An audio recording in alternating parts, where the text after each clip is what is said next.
Welcome. I'm Erin Shields, the director of the Bosque Museum. We'll be taking a quick look at some of our fantastic board members that help serve the museum. Today I've got with me Jeff Connor. Can you tell us what role you serve in the board and how long you've been with us? So absolutely, I'm the current president of the board of directors. I believe this is my 5th year to be on the board. Wonderful. What's your favorite part about board service? Well, my favorite part of board service for this board or any other board for that matter is just the ability to help shape and mentor the executive director to help with strategic planning on the direction of the museum. That's the most rewarding for me. Why did you choose to serve on the board of trustees here at the museum? Well, that's a very good question. I guess the short and quick answer to that is they asked me. The current board did, and I was honored to do that. As Janice and I, my wife, and I are spending more and more time in Bosque County, we want to get involved, and we discovered the museum through a mutual friend in Fort Worth, and we're just so excited to be involved. Wonderful. Do you have a favorite place in Bosque County? Well, so yeah, that's another interesting question. Yes, I do. Of course, Rancho Escondido, which is our ranch, is our favorite place. But in the Spring Creek around Iredell part of the county, there's Spring Creek Baptist Church, which we attend, which is fantastic. But we've been involved in Bosque County through various friends, and we actually leased a ranch, but for 20 years. So we love the Rock Church and just the different communities and the different personalities of the communities here. But very much like New Mexico, which we've owned property in New Mexico my entire life. It just seems when you cross the county line, there's just a spirit that you feel. And I don't know if it's the Native Indians of New Mexico or the Native Indians from Bosque County. There's so much embedded into the history, but you just feel the spirit when you come in here. It's very soothing to me. Wonderful. All right. Well, why should somebody consider coming and visiting the Bosque Museum? And after they come, why should they consider getting involved? Well, so the Bosque Museum, as I have discovered since being involved with the museum, is truly a first-class regional museum and really one of the gems of the county.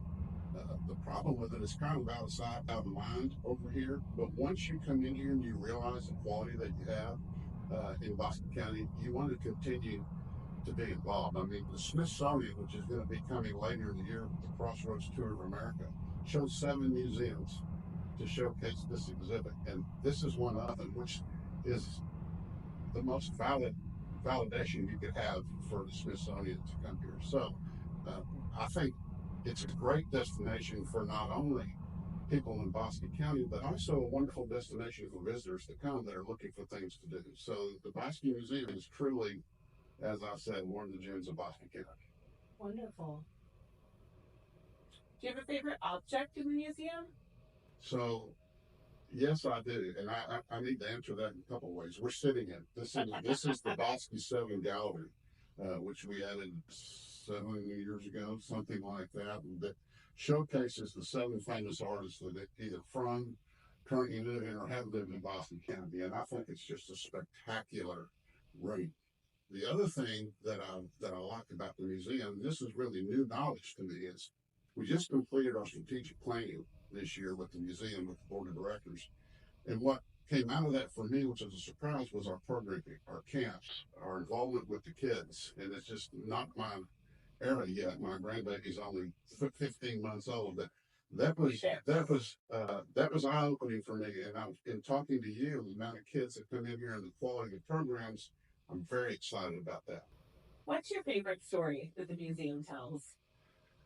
Well, I want to rephrase that a little bit. Yeah. I want to provide a little more detail to a question you asked previously about how I got involved with the board. But really, my favorite story about the museum is the Bosque 7 Gallery, which I happened to be office next door to Tom Chambers, and I saw him in the hall, and he mentioned that he was doing this, and without even ever attending the museum, I probably just I want to contribute to that. And the moral to that story is be careful if you contribute, because you'll end up on the board. You'll end president of the board. Right.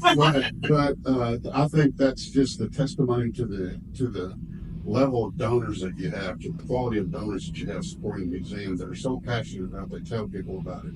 And I try to portray that myself when I'm in the community and people ask me about the museum. They're telling the story on their own. That's Absolutely. Right. All right. Well, this has been so fantastic. Last question. I want to know your favorite museum event. Well, that's easy. My favorite museum event is our annual sporting clay shoot that we have at the 3 Hour Ranch out here. It's just a fantastic event. So well run. Facilities are first class. It's our primary fundraiser for the museum, and I love to participate. My second, though, I have to. All right, I'll always have to qualify myself. My second, though, is the donor appreciation night, which I was unable to attend this year, which I'm so disappointed at. But I love that event too because it brings people in the community together of like mind that so much appreciate the museum. Well, thank you so much for taking the time to sit down with us. We really appreciate it. We really appreciate your service. Thank you, Jeff. Well, Erin, thank you for asking me, and thank you for all you do for the museum. None of this could happen without you. Thank you very much. All right. Well, thank you so much for listening. And next time we will have another one of our board members with us.